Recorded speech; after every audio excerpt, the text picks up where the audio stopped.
तो आज हम एंगुलर के एक बहुत ही काम के फीचर पाइप्स पर थोड़ी विस्तार से बात करने वाले हैं। हमारे पास जो जानकारी है वो एक तरह से पूरी गाइड जैसी है जो इन पाइप्स को समझाती है।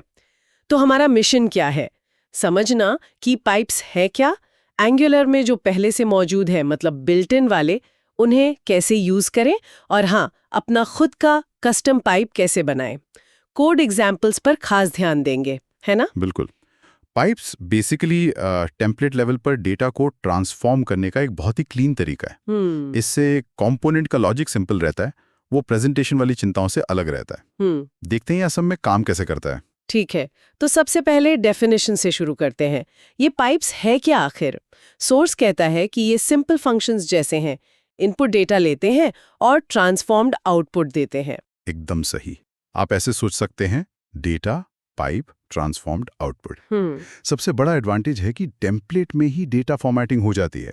जैसे कोई डेट दिखानी हो या करेंसी फॉर्मेट करनी हो, कंपोनेंट में फालतू लॉजिक नहीं लिखना पड़ता।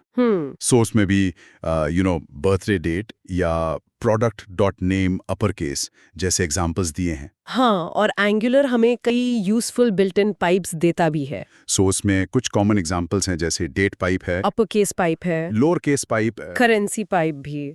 ये रोजमर्रा के कामों को काफी आसान बनाते हैं। हाँ बिल्कुल। जैसे डेट पाइप से आप टीआरए कैंप में launch date comma medium date करके तारीख को मतलब अलग अलग फॉर्मेट्स में दिखा सकते हैं। या करेंसी पाइप से केसों ग्रोद सूनी currency comma USD comma symbol comma 1.22 करके प्राइस को सही करेंसी सिंबल और फॉर्मेटिंग के साथ दिखाना इजी हो जाता है। ये कंपोनेंट को क्लीन रखने में हेल्प करता है क्योंकि ये प्रेजेंटेशन लॉजिक टेम्पलेट में ही मैनेज हो रहा है। और एक बहुत इंपॉर्टेंट बिल्ट इन पाइप है एसिंक पाइप। सुना है ये ऑब्जर्वेबल्स या प्रोमिसेस के लिए बहुत बढ़िया है। हाँ बिल्कुल, एसिंक पाइप तो कमाल का है।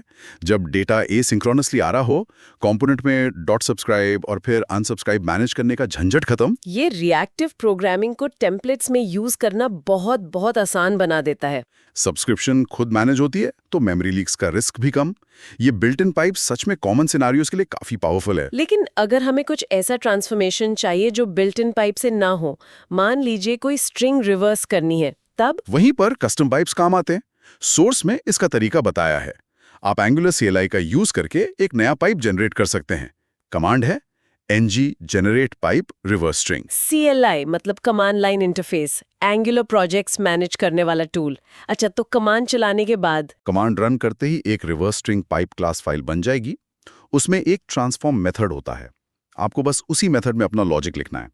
जैसे स्ट्रिंग रिवर्स करने के लिए आप लिखेंगे return value dot split dot reverse dot join.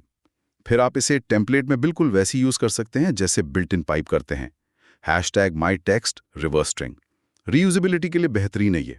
अच्छा, मतलब हम ट्रांसफॉर्मेशंस को चेन भी कर सकते हैं, एक के बाद एक लगाना।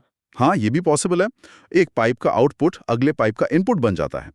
सोर्स में एक एग्जाम्पल था #message lower case reverse string.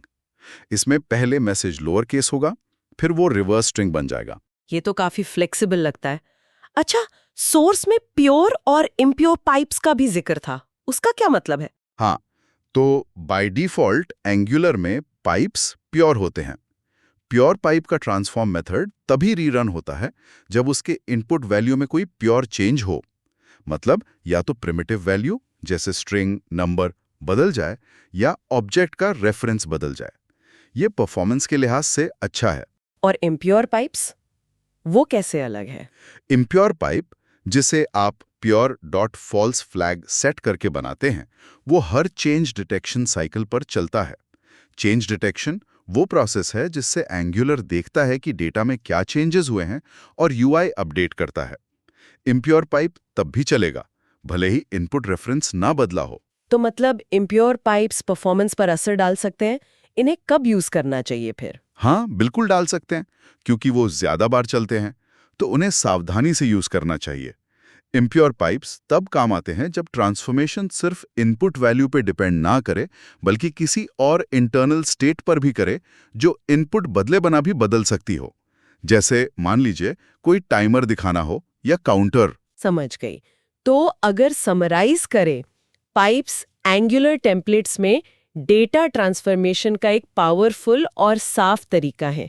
Built in pipes आम ज़रूरतें पूरी करते हैं और एसिंग पाइप रिएक्टिव डेटा के लिए बहुत ही यूजफुल है। बिल्कुल। और कस्टम पाइप्स हमें अपनी स्पेसिफिक नीड्स के हिसाब से लॉजिक लिखने की फ्लेक्सिबिलिटी देते हैं। ये कोड को मॉड्यूलर और मेंटेनेबल रखने में मदद करते हैं, कंपोनेंट लॉजिक को प्रेजेंटेशन डिटेल से अलग रखते हुए। यहाँ एक सोचने वाली बात ये उठती है कि एसिंग डेटा जैसे एपीआई कॉल से आता है, उसे एसिंग पाइप हैंडल करता है, ये हमने देखा। लेकिन कॉम्प्लेक्स सिनेरियोज में कस्टम पाइप्स के साथ एसिंक्रोनस ऑपरेशंस मैनेज करना और उसे प्योर इम्प्योर पाइप्स के परफॉर्मेंस कंसिडरेशंस के साथ बैलेंस करना, वो एक दिलचस्प चैलेंज हो सकता है। हाँ, ये वाकई सोचने वाली बात है, खासकर रियल वर्ल्ड एप्लीकेशंस के कॉन्टेक्स्ट में।